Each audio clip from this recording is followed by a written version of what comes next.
as far as politics go. To get somebody in there that really deserves to be in there, somebody that can really represent the common man, it's an impossible task. We all know that.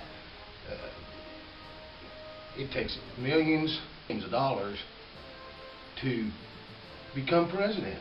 People say money can't buy you happiness, money doesn't buy everything. Well, I don't want to get into that discussion right now, but sorry, it does. It takes money to do things in this country. That's just the way it is. If you don't have the money, you're not doing anything. I don't care. I don't want to get into that, but this platform has got to be equal. There has to be an equal playing field to where a common person, man or woman, could get into some of these higher political positions and actually help people. The problem we have is most of these people that are in these high positions have been trained for these positions from the day they were born. They were sent to Ivy League schools and private schools. They can't know how we feel. They've never lived it. Their plan is based on input and not experience. And I would much rather be walking alongside somebody in a dangerous forest with no weapons, who is trained to live off the land and trained to use their bare hands, and who has actually been in positions to where they've had to do that, rather than being running next along somebody with the highest IQ that you could ever imagine, who's read books about it and is an expert on it. And I mean, it only makes sense to me. So these people cannot honestly represent the common man or woman. And we've got to change that. There has to be, even at sports, for instance, I'm going to use baseball. You have to have, you can buy your own brand name of different equipment and your uniforms and things of this nature, but they have to meet certain specifications. You know, certain fields have to meet certain requirements. Cleats have to meet certain requirements. There's requirements in order to make it, and when each team comes out on that field, it's an equal playing field. Now, not every member is equal in the sense of their abilities.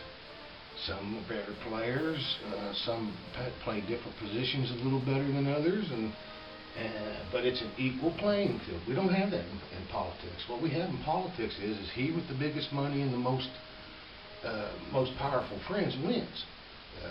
You can't even, if you look at the Americans out there that don't have insurance, for instance, it's pitiful. It's really pitiful. If you look at the job ratio out there when it comes to how many jobs there are available compared to how many people are unemployed, it's pitiful.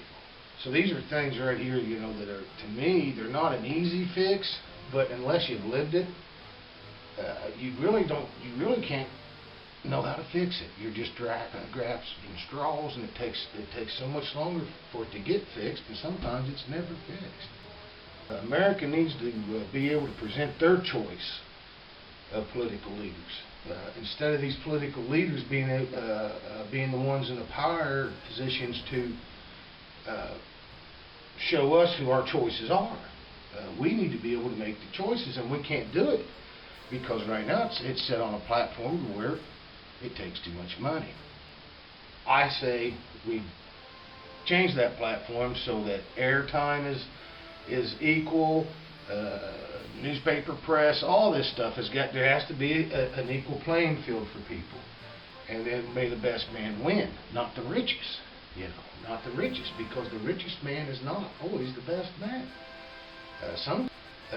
So until we get somebody, I'm going to call it common sense, because that's what we need. We need a common person with good common sense speaking for us.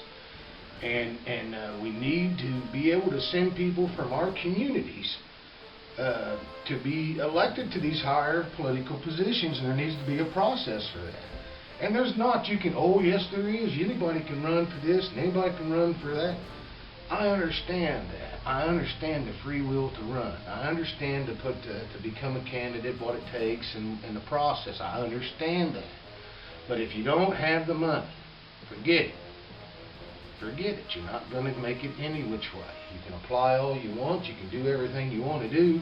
But if you can't get on TV, you can't get on the radio, you can't get on the newspaper, you can't publish your own damn network, if you're not, you know what I mean, you can't get on talk shows, things of that nature, you're not going to make it. You're not going to get out there. You're not going to be recognized. So there has to be an equal playing field when it comes to that. It has to be, or we just keep being the common man and the common woman, being led around by folks that don't know what it means to be common folk.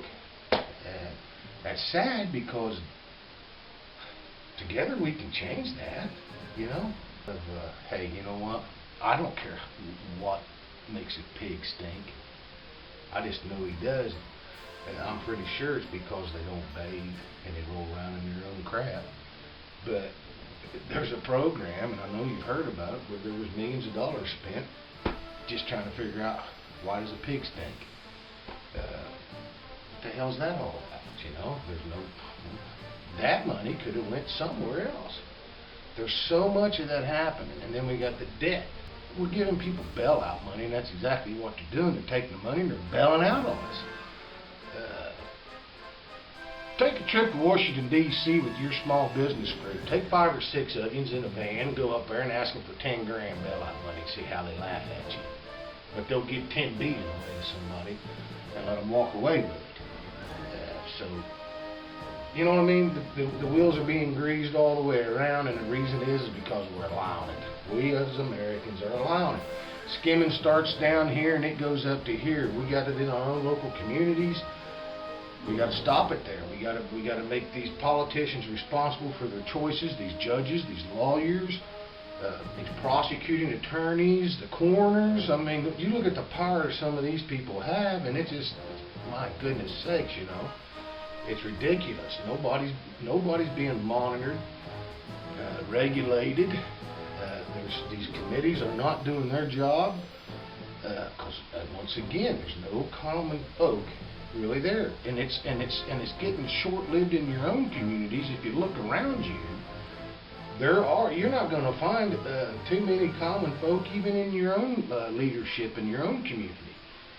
Most of them's going to have some money. They're going to have businesses in your community. Nothing wrong with that again, but they're not living the lifestyle you have. Some of them may have came from those roots, but that's getting thin. That's getting thin because as these people get in these positions, they're grooming their own people to follow in their footsteps, and before long, all you have is generation after generation of politician. You don't have common man coming in here to mix it up, and if you don't have that, the common man and common woman get left behind. Just letting them, we're too lenient. The Band-Aid, but it's never fixed. Sometimes you can look at that a couple different ways. They're rich for some reason. They've either been stingy all their life, or they've made some wise financial choices and prospered from it.